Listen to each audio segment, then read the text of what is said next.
Recognizes the gentleman from California, Mr. Lieu, for 5 minutes. Thank you, Mr. Chair. Let me start by saying this is a stupid and ridiculous hearing for at least two reasons. The Judiciary Committee has jurisdiction over immigration.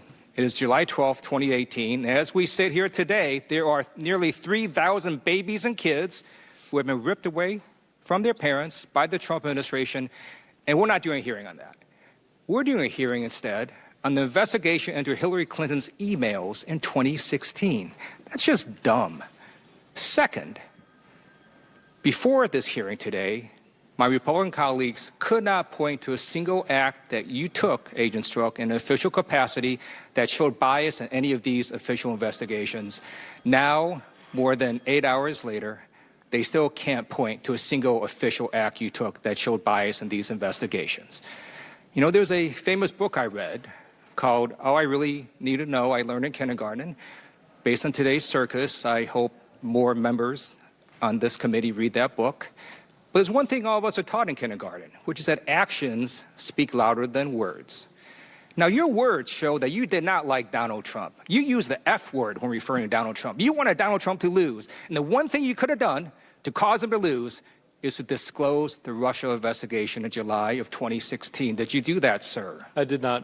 Did you disclose the investigation in August 2016? No. September of 2016? No. October 2016? No. November of 2016? No. What you did is what we expect every FBI agent to do, which is to check their personal beliefs at the door and do their job, and that's what you did. You also showed by your words that you wanted Hillary Clinton to win. But yet the IG investigation found that you advocated for more aggressive investigative measures into the Clinton investigation, including the use of grand jury subpoenas and search warrants to obtain evidence. Is that true? Yes. And again, you did that because you checked your political beliefs at the door, and when you did your duty as an FBI agent, you applied the law to the facts. That's what we expect you to do. That's what we expect prosecutors to do. That's what we expect judges to do. I'm a former prosecutor. There were defendants I despised. There were defendants I sort of was okay with, but it didn't matter. All that mattered was, could we prove a charge beyond a reasonable doubt? If we could, we went forward. If we couldn't, we did not go forward. And that's what we expect everybody to do. Now, there's been some allegations by one of my colleagues today about political donations and how that might show bias. So let's talk about FBI Director Christopher Wray.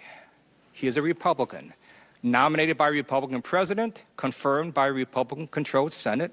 I'm going to ask you to accept, for purposes of this question, the following fact, that he gave over $39,000 in political donations exclusively to Republican candidates.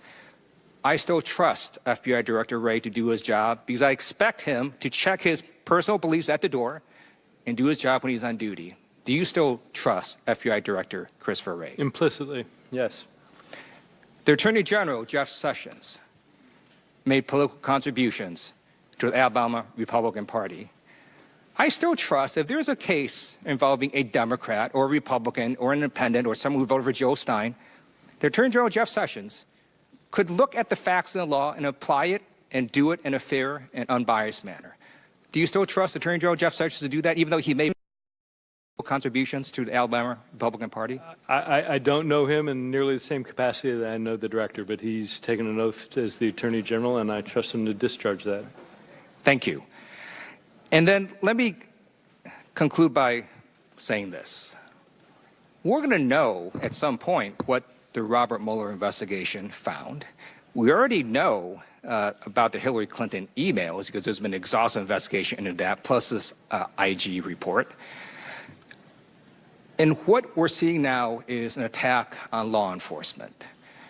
When I was prosecuting cases, I know that when defendants don't have the facts or evidence on their side, they resort to attacking law enforcement. That's what we see happening now. And I just thought I'd end on a quote from Sarah Huckabee Sanders, who said, basically, when you're attacking the FBI, you're losing.